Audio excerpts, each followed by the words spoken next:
Hello friends, तो इस video lecture में हम बात करेंगे कैटेनेशन के बारे में।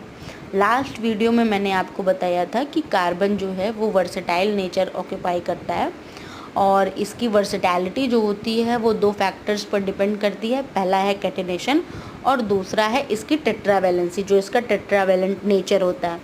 तो यहाँ पर हमें ये समझना है कि कैटेनेशन आखिर होता क्या है। तो catenation is the ability of an element to form chains and rings by bonding with other atoms of the same element. जब कोई एक एटम अपने ही अलग अलग एटम के साथ जुड़ करके या चेन बनाता है या ब्रांच बनाता है या रिंग या कोई साइक्लिक स्ट्रक्चर बनाता है, तो इस एबिलिटी को हम कैटेनेशन बोलते हैं। तो कैटेनेशन को हम इस तरह से भी डिफाइन कर सकते हैं कि this is called self linking, खुद से जुड़ना। तो आप नीचे यहाँ देख पाएंगे स्क्रीन पर आपको एक फिगर दिखाई दे रहा होगा जिसमें आपको कैटेनेशन के 3 अलग अलग रूप दिखाए गए हैं। सबसे पहले आता है स्ट्रेट चेन, फिर आता है ब्रांच्ड चेन, फिर आता है रिंग या साइक्लिक चेन। तो स्ट्रेट चेन में आप देख रहे हैं कि कार्बन लगातार अपनी ही लंबी स्ट्रेट चेन बना रहा है। ब्रांच में आप देख रहे हैं कि कार्बन अपने ही एटम के साथ में ब्रांच्ड चेन भी बना रहा है। रिंग और साइक्लिक दोनों चीज़ें भी आपके पास हैं, या ये रिंग स्ट्रक्चर फॉर्म करेगा, उसी को हम साइक्लिक स्ट्रक्चर भी बोल सकते हैं। तो ये जो इसकी प्रॉपर्टी है जो इसको यूनिक बनाती है, इसे हम कैटेनेशन बोलते हैं। और भी कुछ एलिमेंट्स ऐसे होते हैं कि जो सेल्फ लिंकिंग प्रॉपर्टी को ऑक्यूपाई करते हैं, बट वो एक हद तक होती है।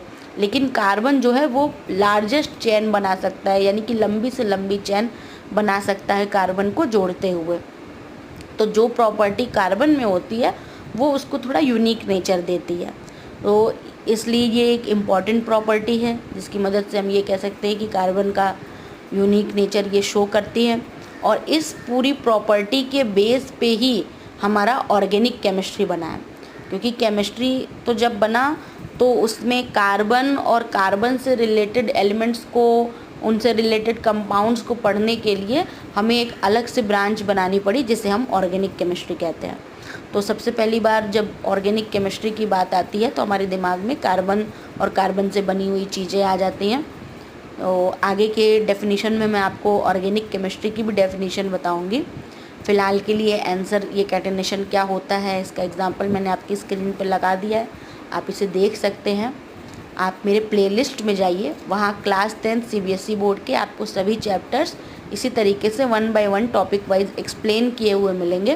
प्लेलिस्ट में से आप आसानी से पार्ट वाइज उसको पढ़ सकते हैं। तो ये हमारा लास्ट 4th चैप्टर चल रहा है, इसके बाद हम क्लास 11th का शुरुआत करेंगे।